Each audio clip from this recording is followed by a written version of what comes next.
Well, I guess it's a good day to work on this thing. What's going on, everybody? Good to have you back. It's another garage episode, and this time we're going to start reassembling Randy Savage's engine. It's been sitting here for a little bit, been waiting on some parts. I just got off the phone with Hinson, and they just informed me that they were waiting on some hubs. Apparently they're machining some hubs and they're not there yet, so hopefully by the end of this week I have it. Doesn't matter, we can get started on this thing. I've already gone ahead and pressed some bearings into the left side, so the shifter side of the center cases. I still have to put in a main bearing on this side and a seal. I'll show you guys how that goes in, because sometimes that gets people confused. I just learned it by looking at the manual, so it's not like I'm a professional or anything, but we're gonna start putting it back together, and hopefully I can put it into Randy Savage and at least have the engine sitting in there. The clutch I can do with the side cover off, it's not a big deal. I can at least put the plastics on and all that stuff and really start assembling this thing, and then the last thing I gotta worry about is shocks. So without any more talking, let's get right into it. So the first thing I'm gonna tackle is pressing this seal out and putting a new one in. I've got a little bearing driver I got from Harbor Freight, and those things work great, man. I don't know why people are so up in arms about Harbor Freight, but that stuff works just fine. Also, their blind bearing puller's been great. But we're gonna press this seal out and put the fresh bearing in. I've already got it freezing. I'm gonna use this little torch here, heat up the outer race. Well, not the outer race, but I'm just gonna heat up the case a little bit outside where the bearing goes in, and it usually pops right in pretty easy. A few little taps of the hammer and it pops right in. But this seal is something I wanted to show you guys. So a lot of guys who get excess pressure in their crankcase usually comes from the crank seals being bad, or if you press this seal in particular up against the bearing, you can see it's got this flat side. This is actually what faces in. Sometimes guys get them backwards, or they press it right up against the bearing and the bearing sits there and rubs on it and wears out the seal. So you want to press it in. There's actually a little bevel right here where you can get the seal pressed in against this bevel. You should, I don't know, can you see that? Very well, right there. Press it in, and then you get a little bit of space between the bearing and the actual seal, so it doesn't wear out, but it still rides right on the crankshaft where it outputs right there, and you shouldn't have any problems. I learned that the hard way because I put a seal in the wrong way one time. But you live and you learn. So then we got to torque down the little bolts that hold these bearing retainer plates and all that. I've already done pretty much all the other bearings. You can see these are all fresh. I've used a little, where is it? Let me find it here. This syringe right here, I just pull a little bit of oil. Like I use just some of the blood lubricants laying around, or some Honda oils, whatever. And I just pour it into the bearings and work them into the bearings. So I've got oiled up everywhere before I put everything together and start running it, because I don't want to run dry bearings. That will ruin them. So let's go ahead and grab that bearing and put it in here after I heat this up. Already went ahead and knocked out the old seal. There's the actual part number for this seal there. And I want to do it this way before I put the bearing in, because it's easier to drive the bearing from this side than it is from the outside. The reason being is because it's cupped on this side, and I don't want to go through and ruin. There's a little spring that runs around the inside of the seal surface here, and I don't want to ruin that by sticking a socket or something over the top of this, and then I ruin that because sometimes it bends with the teeth and the socket and all that, whatever. Anyway, use the smooth side and you can punch it right down in there into that bevel that I showed you guys. Use a little bit of my blood lubricants here. Pretty heavyweight oil. This stuff has been awesome to us.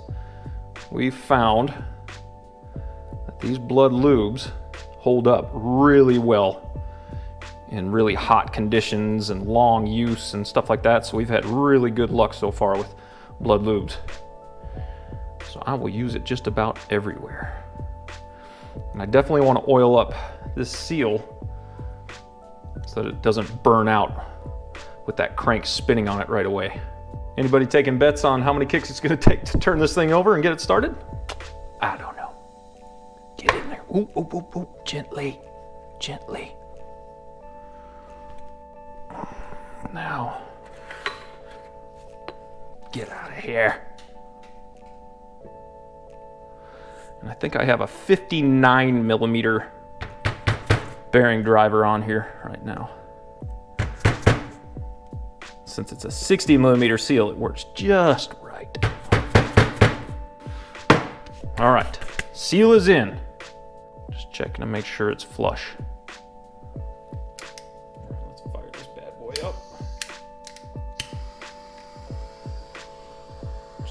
get that outer part. I've had pretty good luck with this so far.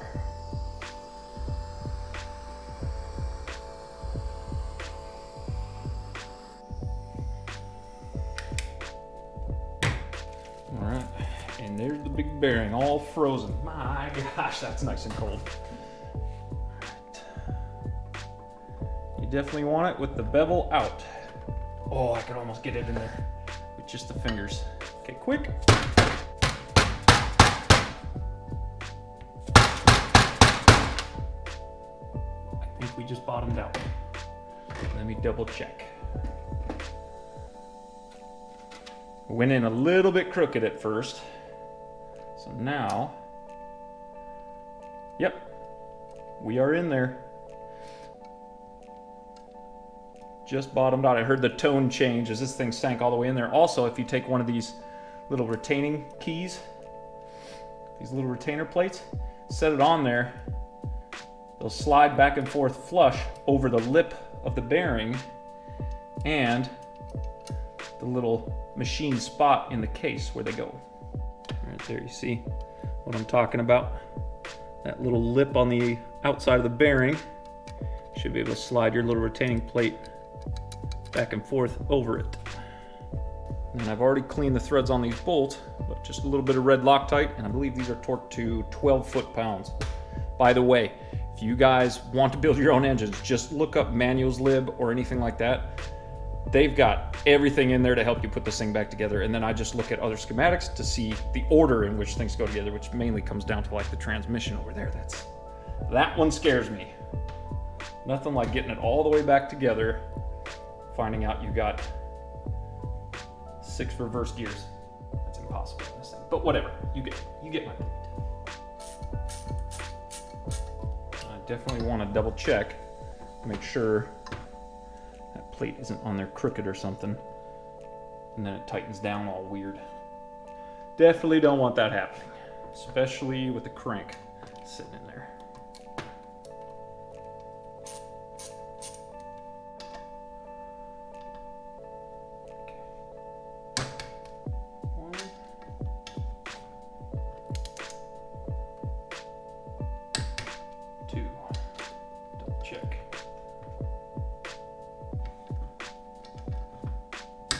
Okay.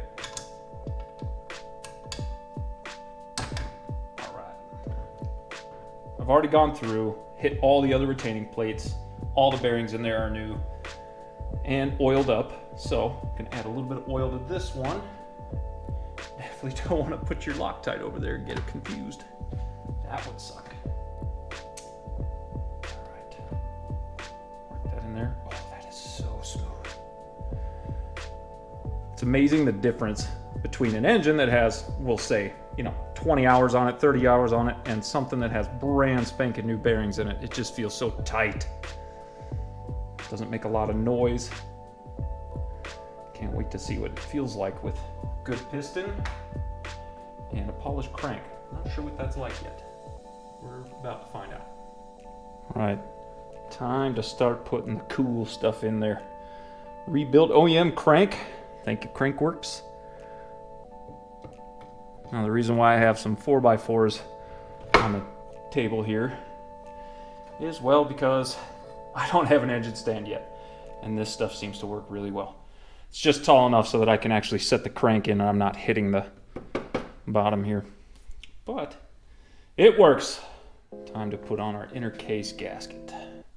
I already went through and made sure they were clean, and I am going with an OEM gasket because they fit the best and they seal up really well and they last a long time. They do leave a little bit more behind when you have to scrape it off, but whatever, I'll deal with that. Also, don't forget, let me show you here. Do not forget this before you throw the other half of the case on, because you're gonna kick yourself. A little oil pump gear, because it goes in from the center and then the shaft sits inside of it and everything. You cannot get that in from the other side.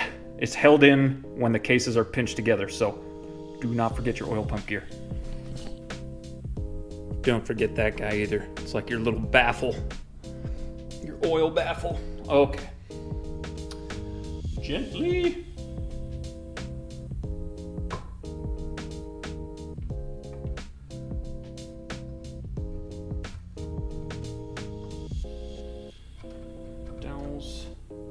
Make sure that this lines up. Do not want to crush that gasket right there. Ooh, that was a little quick. All right, get it around the gasket. Make sure that this is lined up. There.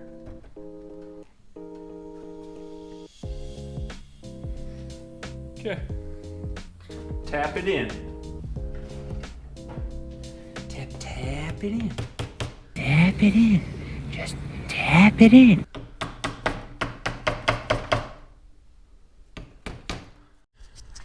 Okay, cases are pretty much mated. They're nice and tight around our gasket here.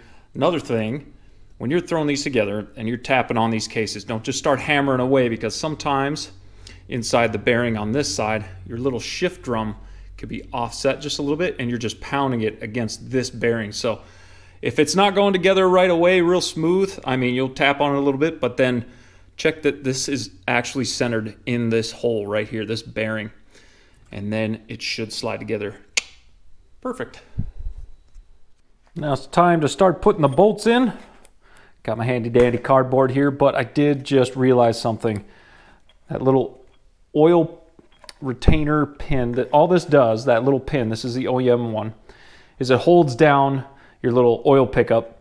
It sits right down in here where that little rubber gasket is, and it's just supposed to hold it in there. There's a little tab on here that it holds the pump in there, so basically it doesn't slip out, whatever. The OEM ones always break. But Jeff Schrick up at OCP has a solution. He's got a bunch of them. They are the exact same shape, but they're a lot thicker. And if you just hit up Jeff at OCP, those things should never break again. He's got a ton of them. Go ahead and ask him. He's had to deal with it a bunch of times and he knows. So get the thicker one from him. Much better. Should never have to replace that thing again. But let's start running these case bolts in. I may have to just leave this side off until I get a fresh one so I can finish that off, but that's okay, because the engine, as soon as I get everything tightened back up and a few of the gears on the other side, I should be able to still slide it into the frame.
I'm going to take just a second to show you guys something that really, it grinds my gears. All right, Honda, I'm pretty sure, thought of this after the fact. They had come up with this system, the oil sump that's in there. You've got your pickup, the oil tube that goes down into the oil sump and picks up all the oil. Anyway, they have a little hold down that's held in by one of the inner case bolts, which is supposed to help hold the cases together. And they made this little tab right here that, you can see it's already broken off. It's supposed to be a full C clip here, and it holds down this little bung that holds your pickup tube into the case, into the little rubber gasket. If this breaks or the oil tube falls out somehow, whatever, if it comes out, you lose oil, hence you starve your engine of oil and you burn up an engine. These things should have been designed at least slightly better, but someone has the solution. Jeff Schrick at OCP has a ton of these things made out of, I'm pretty sure they're steel. I'm not sure how he cuts them out or how they're machined, but they look like they're at least 2 or 3 times thicker than the OEM ones, and these should never break. Now I got my little calipers here just to show you how much thicker this thing is. This has to be, let's go in millimeters here. So this one is 1.5 millimeters thick. I don't know if you guys can read that. 1.5 millimeters thick. That's the OEM. Now Jeff's are, oh man, almost 3 millimeters thick. See if you guys can see that. Maybe, no? 2.97. All right. I don't know why Honda did it that way. I mean, I'm not an engineer. Someone did it, but thankfully, Jeff and people like that have a solution. If you need one of these, just get one from Jeff. Save yourself a headache of buying OEM. Get some from him, and then you should never have to replace these, because I've broken just about every single one of these that I've pulled out of an engine or found them come out broken like this. I found the tab on this one in Randy's engine down the oil sump. Thankfully, I yanked that out and got the other one, because that's just...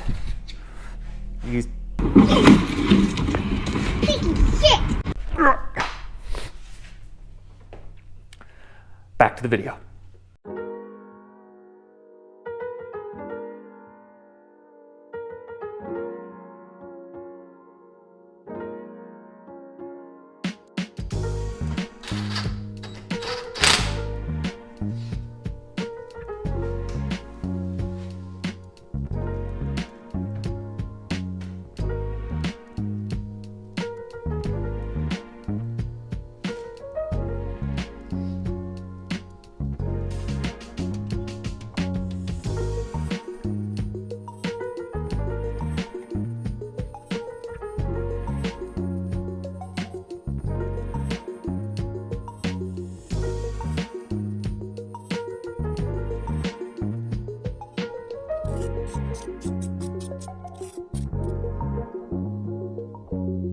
And don't go nuts on the back of the shift drum. Remember, there's a little detent right here. Same with on the actual back of the shift drum, there's a pin right there. Obviously, that's where those correspond. The only thing that's hard besides that is getting this little spring-loaded wheel out of the way, because that's what your shift drum actually rides against, and that's what you feel clicking when you're shifting gears. Bit of Loctite on the bolt. Down the center there.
Now, I have to take a break from putting the engine together because I got something else I got to tackle real quick. Just came in the mail. I know I'm wearing the same shirt, but this is a couple days later. Magic of editing. Just got my Hinson clutch in. Something I have to take care of before I move on with this thing. As you guys saw, that clutch previously was pretty chewed up. And what I mean is, you can see all the teeth in your hub and all the teeth in the basket here, right here, where all the plates, the fibers, they all run, there's a bunch of teeth in here. And what that eventually leads to is a really sticky or grindy clutch. It's gonna be hard to get things into gear. So, of course, I'm going with something for the longevity of the machine. These are gonna last much longer. The Hinson Bulletproof setup is fantastic. I'm still running it in basically all the other machines now, putting tons of hours and miles on them, and they hardly show any signs of wear whatsoever. So that's what we got to go for. It's our brand new Hinson setup. But one of the things you have to do when you get these Hinsons, they do sell replacement rubber bushings that go around the back of your basket here, just like OEM. But I'm going to use the OEM ones because those ones are doing fine. Sometimes you can feel that gear on the back of your clutch basket start to get loose. It's usually because the rubber bushings are getting old or worn out or dry rotted. I don't know how they get dry rotted because they're sitting in oil the whole time, but you know, they do break down. However, I have to grind all these rivets off to get this stock gear out to put it on the back of the Hinson basket. And then they do leave directions with it, how to put it on there, but basically you take that gear, stick it right on the back of this. They already provide the plate with the beveled holes in it, so you can put the Allen head bolts in there with some Loctite and torque everything down and then peen each one of these to make sure that it stays locked in, and basically that's it for life on this thing. You could take it back apart. I'm sure it's a pain, but at least it's doable. So I got to take this gear, put it on this basket, so I got to get to grinding on this one. So let's get to it.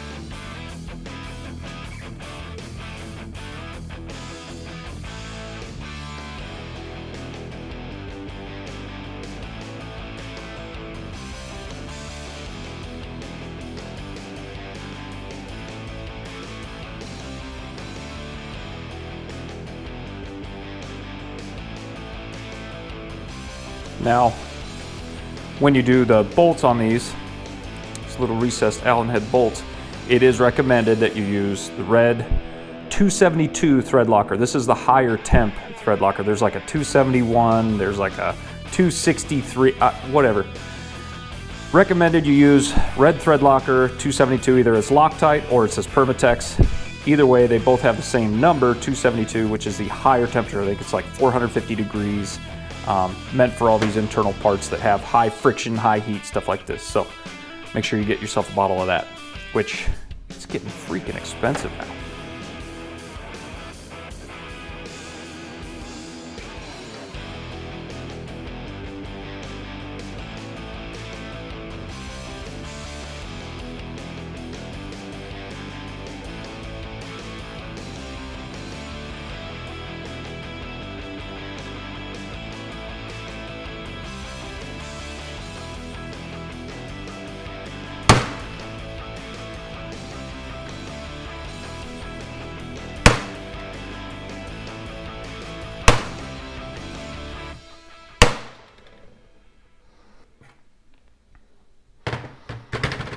Voila, there's your clutch basket. Now, since I already got the bearing on there, I can get this bad boy slipped on. Mesh it with our other gears. Bam, all the way in.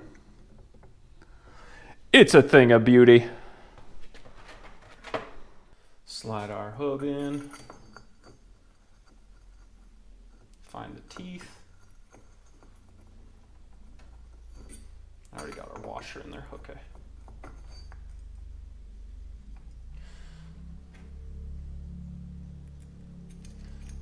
folding lock washer.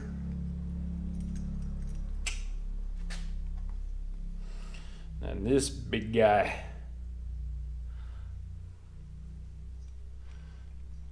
This is a 20, holy smokes. 27 millimeter nut. And zip it down real quick, because this is going to get torqued to 80 foot-pounds. I'm not a huge fan of these clutch holder tools, but I make it work.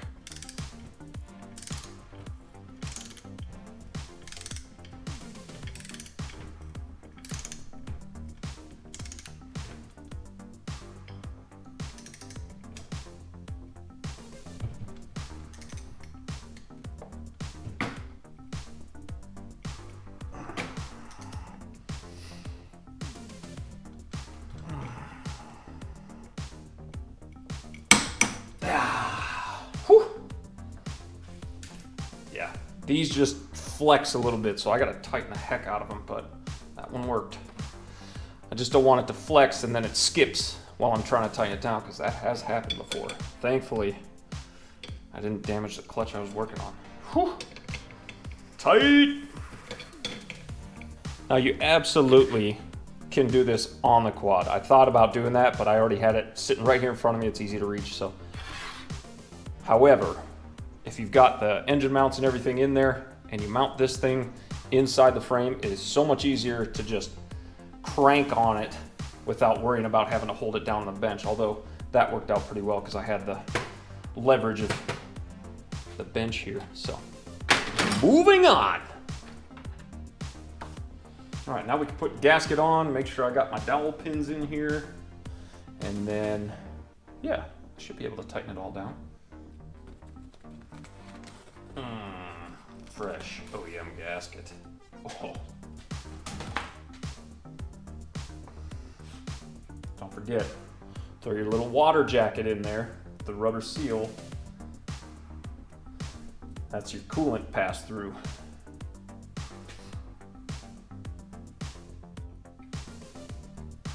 Okay. Clutch actuator arm actuates. Put our little end cap bearing on there. Washer. Now let's get these clutch plates in.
These are only going to 9 foot-pounds.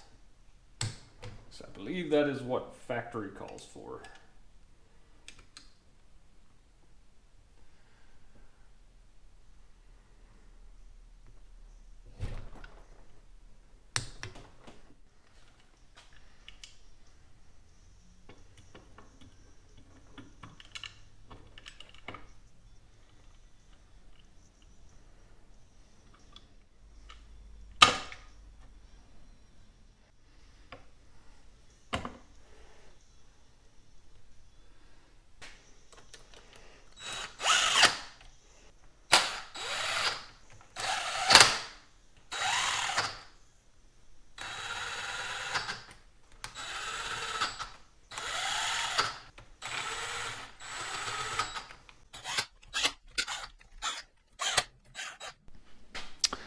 Now that we have the bottom end pretty much assembled, everything's in there, it's time to get on these. Yes, piston rings. A little bit tedious, not the most fun thing to do, but when you get it right, you don't have to worry about it, because a lot of times people will just slap piston kits in and not check their ring end gap and end up touching some rings and ruining an engine. I always go through them. I make sure that the gap is set, and don't lose one of these. Talking with Jeff at OCP, he usually goes by a rule of thumb, 0.016 inches of clearance for the top ring, 0.020. That sounds, like most of the pistons I've gone through, like Wiseco and CP, they all say about that. So that's what we're setting everything to. I'm going through it right now, filing them. Tedious, again, but worth it in the end. Also, make sure when you're done grinding your rings, you take a really fine sandpaper. I've got like 600 grit. I even go a little bit higher than that, or like an emery cloth or something, and deburr the end of your ring after you grind it so you don't have any sharp edges gouging into your cylinder.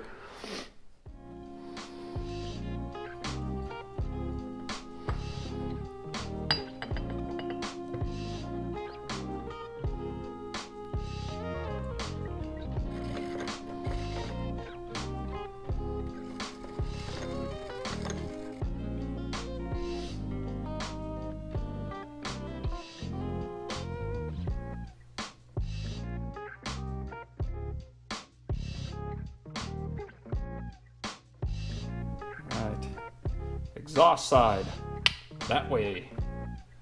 It's also the closer valves, smaller valves. Slides right in. Okay.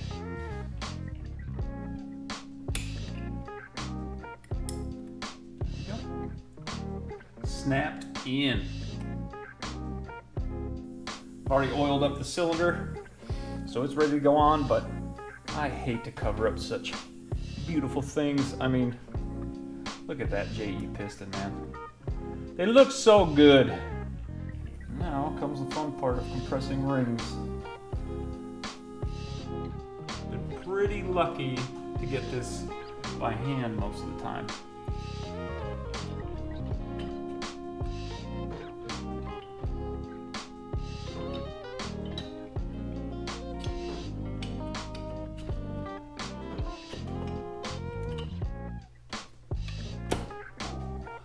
And tight. All right.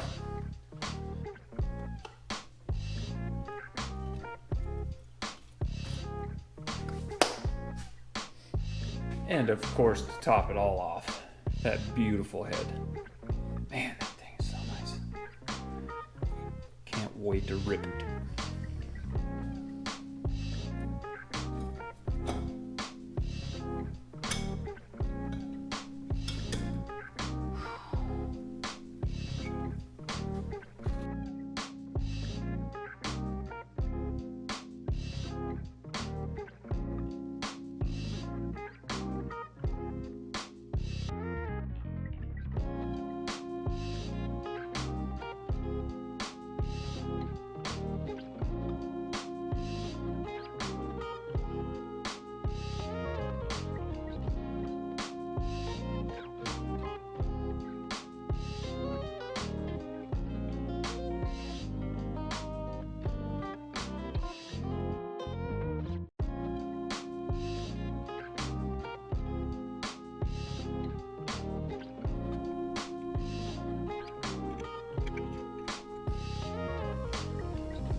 And voila, the engine's done.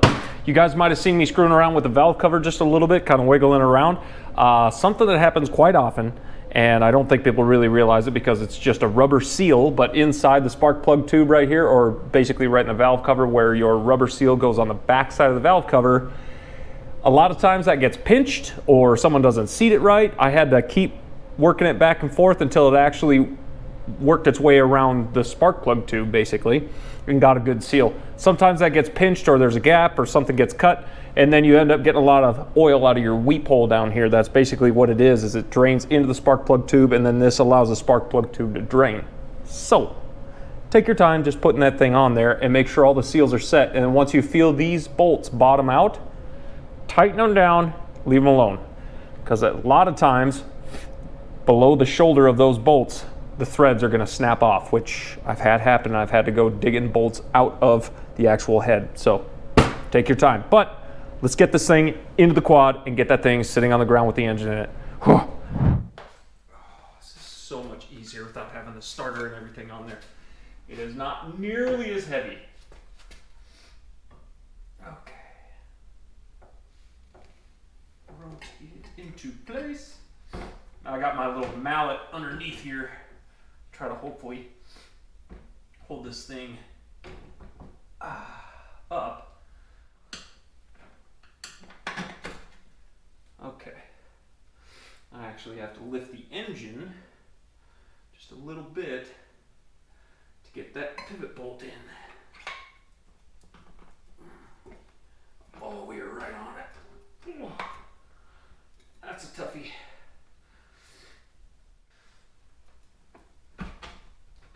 There it goes. Woo.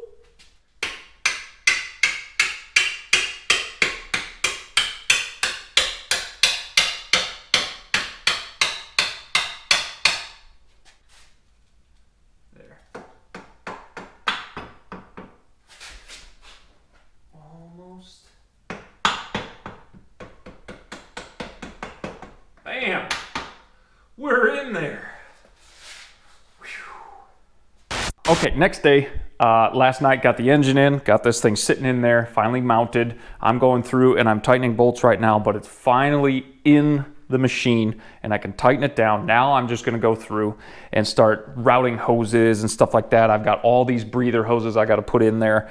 I'm also sifting through a lot of the new parts I've had sitting around for over a year because I anticipated building something, but we're gonna go through, start doing all the little tedious stuff. I've already got sprocket on there. I went and got some new hardware for the rear sprocket, and I'm gonna eventually put some plastics and stuff on here. I can't put the airbox in yet because this is not the rear shock we will be running. Once shocks show up, which is the last piece, then I can quickly get it in here, mount everything up, and then airbox goes in, it kind of covers everything up. I suppose I could really get around it, but for now, we'll get everything else in there. I can even hook up the exhaust, clamp all that down, and set this thing down fully rigged up with plastics and at least the seat cover so we can get a good look at what this thing will finally look like. And no, I'm not going to be talking a lot during this. I'm going to jam out to some tunes. You guys will listen to something else that's not copyrighted, and I'm going to get to work on this thing.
Finally, the whole thing is together. Now minus shocks, that'll come at a later date.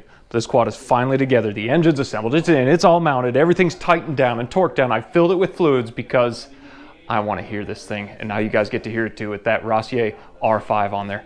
I don't care how you say it, I'm going to say Rossier, but I really want to hear this thing running, so let's get to it. Kill switch I'm listening to a little ATV Supercross in the background. Now, since I don't have a key, the kill switch is the key.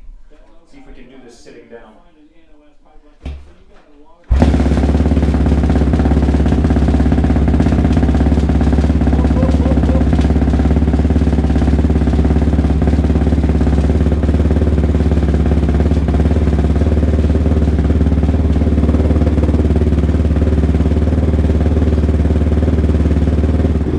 It sounds amazing.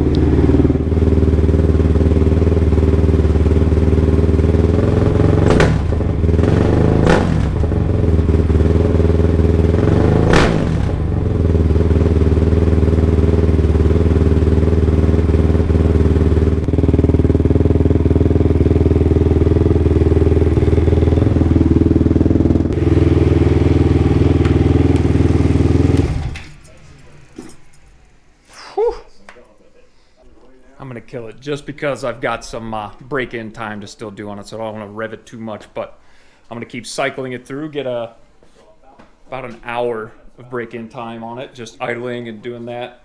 Oh, I'm so happy to have this thing done. Man, the only thing that's left is the shocks. Hopefully I can get those here fairly soon, get it on, and then the next video is gonna be first ride, but I'm so happy to have that thing running and running well. Can't wait to go rip it. Come back for that one.